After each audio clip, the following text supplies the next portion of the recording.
घर का दरवाजा बंद होते ही नियाज मोहम्मद उठा, फिर वो कुछ पढ़ता हुआ 7 कदम आगे चला। आसमान की तरफ मुंह करके इसने एक फूंक मारी, कुछ तवक्कुफ किया और फिर कुछ पढ़ता हुआ दाएं जानिब चला।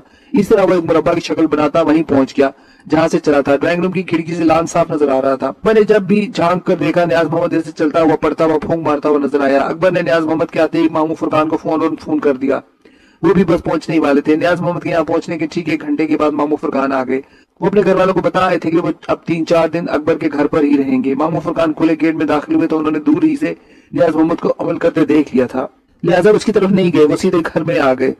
घर में लोगों की अजीब हालत थी। साबरा खास तौर से परेशान थी, वो जिनकी सताई हुई थी, लिहाजा वो बहुत डरने लगी थी। मामू फुरकान का चेहरा देखकर घर वालों को कुछ ढारस बंदी।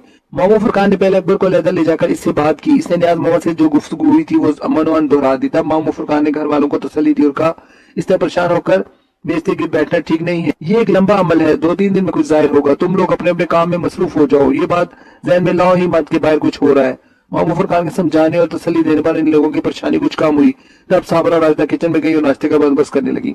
मामू फुरकान ड्राइंग रूम की खिड़की से नियाज मोहम्मद को देखने लगे। वो अभी तक 7-7 कदम चलता मुरब्बे में घूम रहा था। ठीक दिन के 12 बजे इमली वाले बाबा ने इस घर के दरवाजे पर कदम रखा। वो एक काले रंग की चादर अपने जिस्म पर लपेटे हुए थे।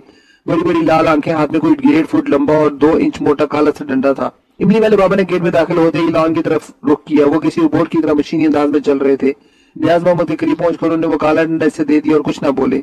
वो डंडा लेकर नियाज मोहम्मद ने जमीन पर निशान बनाना शुरू कर दिया। घास पर एक 7 कदम का मुरब्बा उभराया। फिर इस मुरब्बे के दरमियान नियाज मोहम्मद ने एक छोटा दायरा बनाया और मुरब्बे से निकलकर खड़ा हो गया।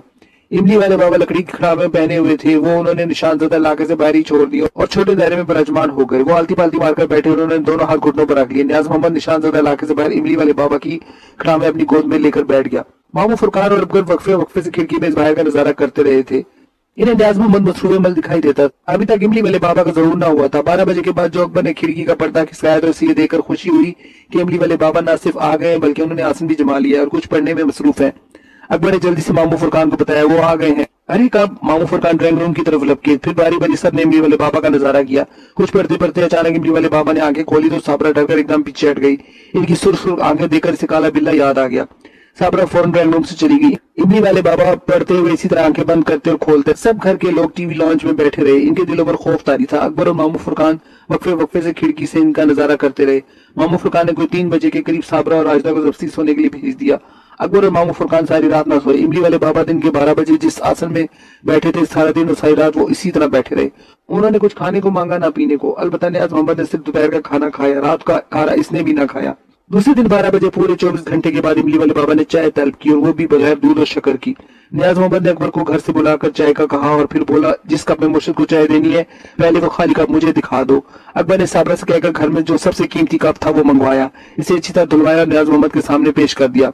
नियाज मोहम्मद ने इस खाली कप पर कुछ मारकर फूंका और फिर अकबर को इसे वापस कर दिया। थोड़ी देर बाद अकबर ने इस कप में बगैर दूध और चीनी की चाय नियाज मोहम्मद के हवाले कर दी। चाय पीने के बाद फिर उन्होंने अपना आसन जमाया और तेजी से कुछ पढ़ने लगे। फिर असर तक कुछ पढ़ते रहे। अचानक इमली वाले बाबा ने अपनी आंखें खोल दी। उन्होंने घूर कर नियाज मोहम्मद को देखा और बोले, जा गेट खोल, वो आ गई है। ये सुनकर नियाज मोहम्मद तेजी से गेट की तरफ भागा। मामू फुरकान और अकबर से गेट की तरफ भागते देखा तो वो घर से निकल आए। नियाज मोहम्मद ने जल्दी से गेट खोला। नीलम गेट पर खड़ी थी। इसकी अजीब हालत थी, वो एकदम जर्द हो रही थी जैसे इसके बदन का सारा खून किसी ने निचोड़ लिया हो। इसके सर पर एक जग ठंडा पानी डालो। इमली वाले बाबा ने वहीं बैठे बैठे हुक्म दिया। ये सुनकर अकबर फौरन घर के अंदर गया और एक जग ठंडा पानी ले आया। वो जग इसने मामू फुरकान के हवाले कर दिया और खुद घर की दहलीज पर खड़ा रहा। मामू फुरकान इस मर्तबा बहुत सख्ती से तंबीह कर दी थी कि नीलम को देखकर वो अपने हवासों में रहेगा जब तक इसे इजाजत न मिल जाए। नीलम को गेट पर देखकर अकबर का रुआ रुआ खुशी से झूम उठा था। मामू फुरकान जल्दी से ठंडे पानी का जग लेकर गेट की तरफ बढ़े। नीलम गेट के अंदर आ चुकी थी और नियाज मोहम्मद गेट बंद कर चुका था। रुक जाओ, इमली वाले बाबा ने जोर से कहा। इनका हुक्म सुनकर मामू फुरकान अपनी जगह जम गए। नीलम का बढ़ता हुआ कदम भी रुक गया। नियाज मोहम्मद भी खड़ा हो गया। किसी को नहीं मालूम था कि इमली वाले बाबा ने किसको रुकने के लिए कहा।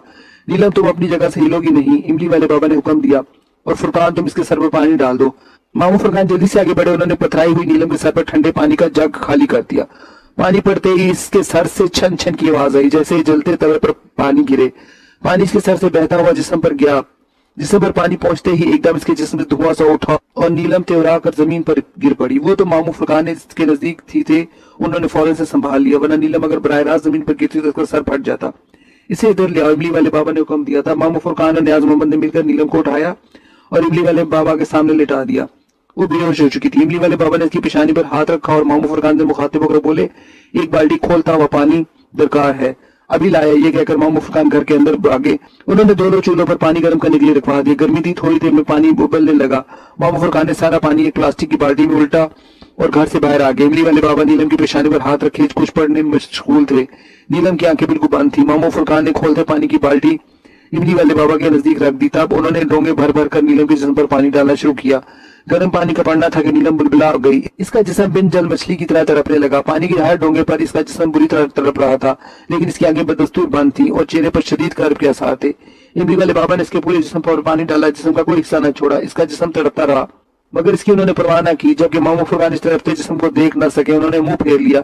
सबसे ज्यादा बुरी हालत तो अकबर की थी। वो ड्राइंग रूम की खिड़की से नीलम को देख रहा था। इसकी तड़पते जिस्म को देखकर अकबर के दिल पर छुरी सी चल रही थी। यूं लगता था जैसे किसी ने इसका दिल मुट्ठी में ले लिया हो और इसे सख्ती से खींच रहा हो। तभी किसी ने पीछे से इसके कंधे पर हाथ रखा। इसने मुड़कर देखा तो बाबर था। वो इसे अंदर ले गया और ड्राइंग रूम की खिड़की का पर्दा बंद कर दिया।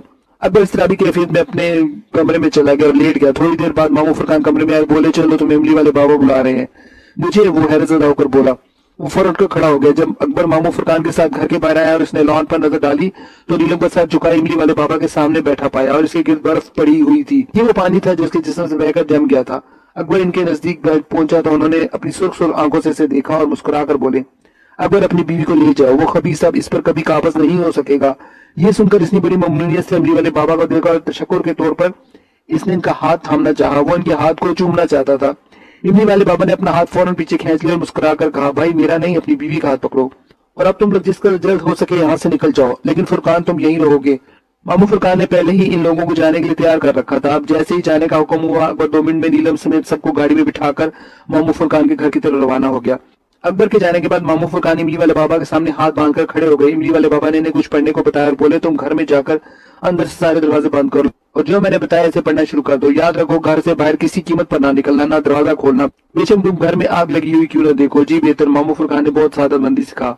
वो तजर्बेकार आदमी थे, अमलियात से वाकिफ थे, इसलिए इनसे किसी ऐसी बात की तवक्को न थी जिससे बिगाड़ पैदा होता। इमली वाले बाबा ने कुछ देखकर ही इन्हें ये जिम्मेदारी सौंपी थी। मामू फुरकान घर के अंदर चले गए। उन्होंने घर का एक एक दरवाजा और खिड़की बंद कर ली। फिर उन्होंने वजू करके असर की नमाज पढ़ी और तस्बीह लेकर वो पढ़ने लगे जो इमली वाले बाबा ने बताया था। इमली वाले बाबा के हुक्म के मुताबिक न्याज मोहम्मद गेट बंद कर चुका था और इस वक्त वो हिसार के अंदर इमली वाले बाबा के दाएं जाने बैठा उंगली पर कुछ पढ़ रहा था। इमली वाले बाबा आलती पालती मारे घुटनों पर हाथ रखे नहायत इत्मीनान से और पुरसुकून अंदाज में आंखें बंद किए बैठे थे। इनके अंदर की आंखें खुली हुई थी और इन आंखों से वो जहां तक चाहे देख सकते थे। चंद लम्हों बाद इनके चेहरे पर जो इत्मीनान था वो गायब हो गया। इसकी जगह सख्ती ने ले ली। इनके होठों से मुस्कुराहट गायब हो गई।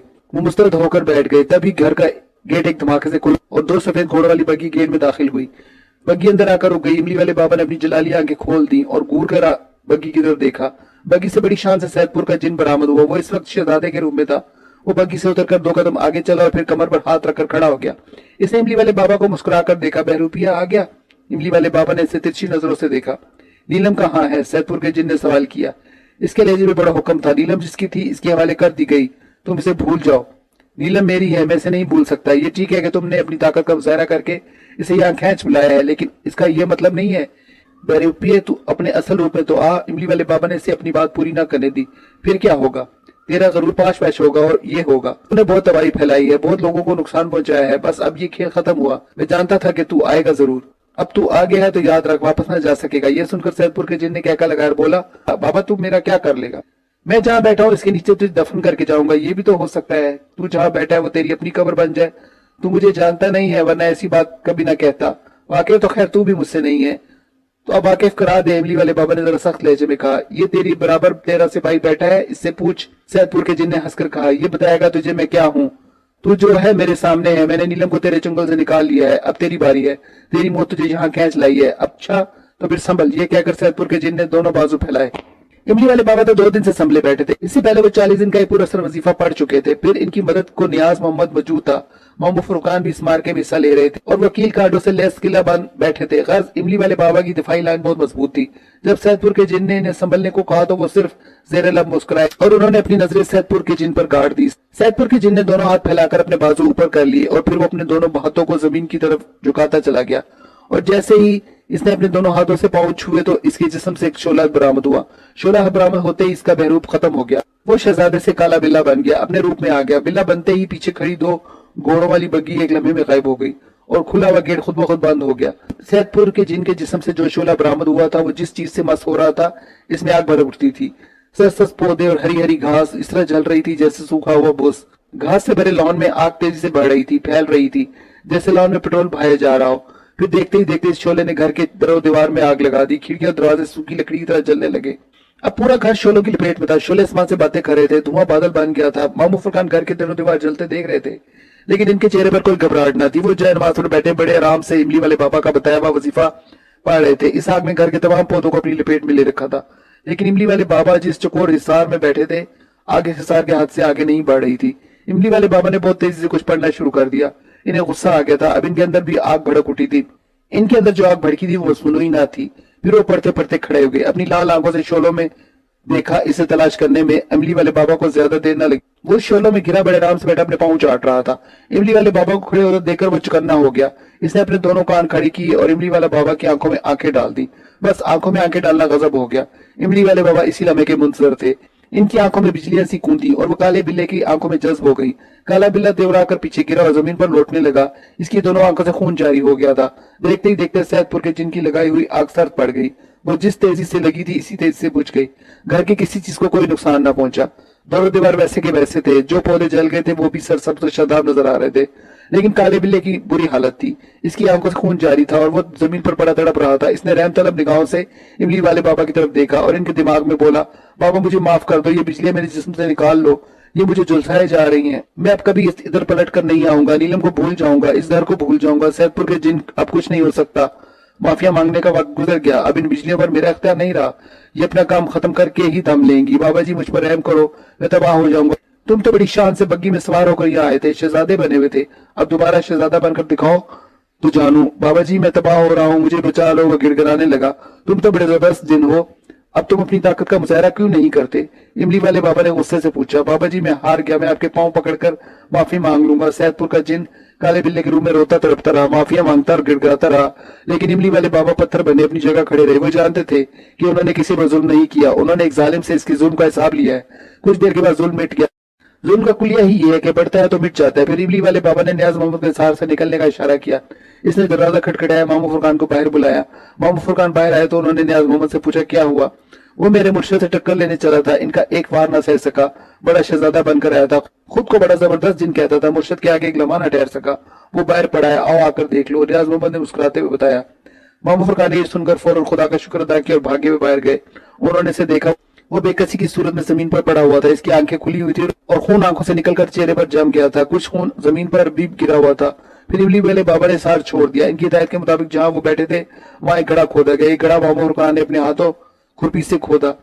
जब घड़ा खुद गया तो इमली वाले बाबा ने काले बिल्ले को दुम से पकड़कर उठाया और गड़े में डाल दिया। फिर कुछ पढ़कर उन्होंने मिट्टी गड़े पर फेंकी। इसके बाद खुरपी मामू फुरकान के हाथ में दे दी। मामू फुरकान ने सारी मिट्टी गड़े में डालकर इसे बंद कर दिया। गड़ा बंद करने के बाद मामू फुरकान ने एक ठंडा और गहरा सांस लिया। कितनी मुसीबतों के बाद यह दिन देखने को मिला था। उन्होंने एक मरतबा फिर खुदा का शुक्र अदा किया और बड़ी आसानमंदी से इमली वाले बाबा को देखने लगे। न्याज चलो, इमली वाले बाबा ने न्याज मोहम्मद से कहा। बाबा जी आपका बहुत शुक्रिया, मामू फुरकान ने बड़ी ममनूनियत से कहा।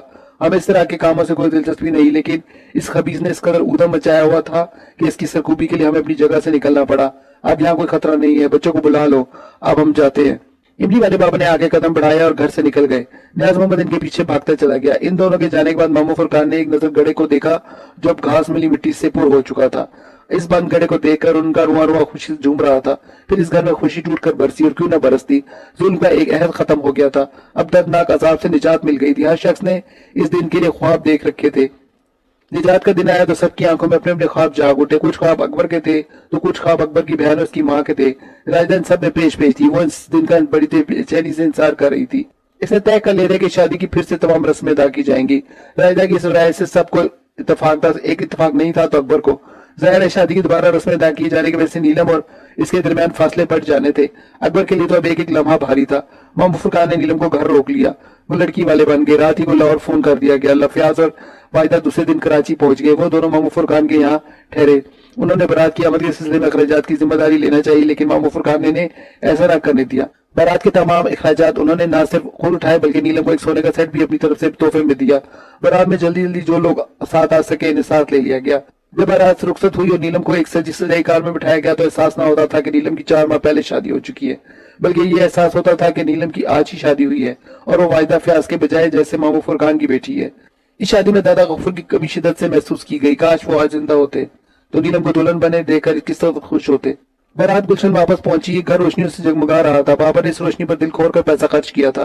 दुल्हन को घर आने पर राजदा और साबरा ने अपने खूब अरमान निकाले। हर वो रस्म अदा की गई जिसके किए जाने की कोई रुकावट न थी। राजदा ने अपनी तमाम सहेलियों को इकट्ठा कर लिया था। घर में खूब हंगामा रहा। खुदा खुदा करके वो वक्त भी आया जब अकबर को अंदर जाने का वीजा मिला। अकबर के दिल की अजीब हालत थी। खुशी से धड़कते दिल को इसने काबू में करने की कोशिश की, लेकिन वो काबू में न आया। तब वो धड़कते दिल के साथ अपने कमरे में दाखिल हुआ। लरसती उंगलियों से इसने दरवाजा बंद किया और जब पलट कर देखा तो नीलम घूंघट निकाले झुकी हुई बैठी नजर आई। खुशी से इसकी आंखें डुबडुबा आई। आंखों में आंसू भरे तो नीलम धुंधला गई। अकबर ने फौरन अपनी आंखें साफ कर ली। अब वो एक लम्हे के लिए भी नीलम को अपनी आंखों से दूर करना नहीं चाहता था। नीलम शर्माना भूल गई। इसने अपनी हसीन आंखों से अकबर को देखा। इसके होंठ लरज रहे थे। दिल में जज्बात का समंदर था। एक तूफान था जो रूह की गहराई से उठ रहा था। दोनों बोलना चाहते थे, बहुत कुछ कहना चाहते थे, लेकिन जुबानें जैसे गुम हो गई थी। अकबर ने नीलम का हाथ थामा और अपनी दोनों आंखों से लगाया। जमान से कुछ न कहा। अकबर, तुम किस कदर हसीम हो। नीलम बेतहाशा हो रही थी। तुमने मेरे लिए किस कदर दुख उठाए। नहीं नीलम, ऐसा ना कहो। दुख मैंने नहीं, तुमने उठाए हैं। अकबर ने इसकी आंखों से आंसू साफ करते हुए कहा, और अब इन दुखों का जिक्र ही क्या, जो हुआ था हुआ। अब इन खुशियों भरे लम्हों को माजी की याद में जाया मत करो। गुजरे हुए वक्त को एक भयानक ख्वाब समझकर भूल जाओ। आओ अब एक नई जिंदगी का आगाज करें, ऐसी जिंदगी जो खुशियों से भरी है। फिर इस रात से एक नई जिंदगी का आगाज हुआ। यह आगाज किस कदर हसीन था। ऐसी कई हसी रातें आई और गुजर गई। ये किसी रात का जिक्र है। नीलम और अकबर बल्ब की रोशनी में महवे गुफ्तगू थे। तभी दीवार की घड़ी ने रात के 12 बजे। दोनों ने घड़ी को चौंक कर देखा और जाने किस ख्याल से मुस्कुरा दिए। 12 बजते ही वो निशान से फूटा और देखते ही देखते बढ़ने और फैलने लगा। सुबह का अखबार उठाने बाबर बाहर आया तो सबसे पहले इसने इसे देखा। वो लॉन में था और इस जगह था जहाँ काले बिल्ले को जमीन में दफन किया गया था। कल शाम तक यहाँ कुछ न था। कल वो लोग यहाँ बहुत देर तक बैठे रहे थे। ये इस रात ही रात में उभरा था। बाबर की समझ में ये बात ना आई कि वो एक रात में इतना बड़ा कैसे हो गया। फिर आकर सोई साबरा को उठाया और बगैर कुछ बताए इसका हाथ पकड़कर घर से बाहर लॉन में ले आया। वो हैरान और परेशान इसके साथ खामोशी से चली आई। जब बाबर ने लॉन के दरमियान इशारा किया तो साबरा का दिल धक से रह गया। ये क्या है, ये कैसे हो सकता है। ये वो सवाल था जो इसे देखकर फौरन ज़हन में आता था। फिर ये बात घर के किसी मकीन से छुपी न रह सकी। आखिर नीलम और अकबर को भी इत्तला पहुंची। वो दोनों साथ साथ बाहर आए। अरे यहाँ इसे किसने लगाया। नीलम ने इसे देखकर हैरत से कहा, किसी ने लगाया नहीं, ये खुद ब खुद उगा है। साबरा ने उसे बताया। अभी ये लोग दूर से नजारा कर रहे थे। फिर अकबर आगे बढ़ा। नीलम इसके साथ थी। वो 1-2 फुट ऊंचा हुआ था। इसके पत्ते जर्द और लंबे थे। सबसे ऊपर एक फूल खिला हुआ था। वो एक गोल सा फूल था, काला मगर सुर्खी माइल। इस फूल में 2 बड़े बड़े सुर्ख धब्बे थे और फूल के ऊपर 2 कान निकले हुए थे। फूल को करीब से देखकर एकदम एहसास होता था इस फूल की शक्ल किसी बिल्ले के चेहरे से मिलती जुलती है। सिर्फ ये इंकशाफ नहीं हुआ बल्कि एक और हैरत में डालने वाली बात भी हुई। सूरजमुखी के बारे में कहा जाता है कि वो सूरज के साथ साथ अपना रुख तब्दील करता है, लेकिन ये फूल जो बिल्ले की शक्ल का था नीलम को देखकर अपना रुख तब्दील कर रहा था। नीलम जिधर जाती है फूल इसकी तरफ अपना मुंह फेर लेता। पहले तो अकबर ने इसे महज वहमा समझा, लेकिन अपने वहम की तस्दीक के लिए अकबर ने नीलम को इस पौधे का तवाफ करने को कहा तो उसका वहम यकीन में बदल गया। नीलम जैसे जैसे घूम रही थी वैसे वैसे वो बदनुमा फूल अपना रुख तब्दील कर रहा था। ये देखकर नीलम सहम गई वो और भागती हुई घर में चली गई। अब इस बिल्ले नुमा फूल का चेहरा दरवाजे की तरफ हो गया था। यूं महसूस हो रहा था जैसे कोई टिकटिकी बांधे दरवाजे को तक रहा हो। इस फूल में बने हुए बराबर बराबर लाल धब्बे अब सिर्फ आंखें मालूम हो रही थी। नीलम के अंदर चले जाने के बाद अकबर ने राजा से कहा कि उस पौधे के गिर चक्कर लगाए। राजा ने डरते डरते इस पौधे का तवाफ किया, लेकिन वो बदनुमा फूल टस से मस न हुआ। इस फूल ने जुम्बिश न खाई। इसका रुख मुसलसल दरवाजे की तरफ रहा। अब इस बात का 100% यकीन हो चुका था कि इस नीलम मुखी फूल का रुख महज नीलम को देखकर तब्दील होता है। ये बात शुरू में तो नीलम और घर के दूसरे अफराद के लिए उलझन का बायस बनी। नीलम सहमी सहमी से रही। इसने इस पौधे के सामने आने से हत्युल इम्कान एतराज किया, लेकिन फिर वो आहिस्ता आहिस्ता इसकी आदी होती गई। 2 साल गुजरने के बाद ये पौधा एक आम सा पौधा बन गया। सब लोग इसके आदी हो गए। इन 2 सालों में इस पौधे में कोई तब्दीली न आई। वो पहले दिन जैसा ही रहा। न इसका कद बढ़ा और न फूलों में इजाफा हुआ। वो एक फूल और इस फूल में 2 सुर्ख बड़े बड़े धब्बे, जैसे वो धब्बे ना हो किसी की आंखें हो। आशिक की आंखें, दीद कुतर से नैन। मर गया था, लेकिन मरकर भी शायद वो नहीं मरा था। वो इस पौधे के रूप में जिंदा था और नीलम मुखी बना हुआ था। आज भी लोग जब इस घर में आते हैं तो नीलम मुखी को ये पौधा इनके लिए हैरत का बायस बन जाता है। ये घर जो कभी जिनके हुक्म पर खाली किया गया था अब खाली का नहीं रहा। अब ये खुशियों भरा घर है। यहाँ खुशियां टूट कर बरसती हैं। जुल्म का अजाबनाक दौर अब खत्म हो चुका है।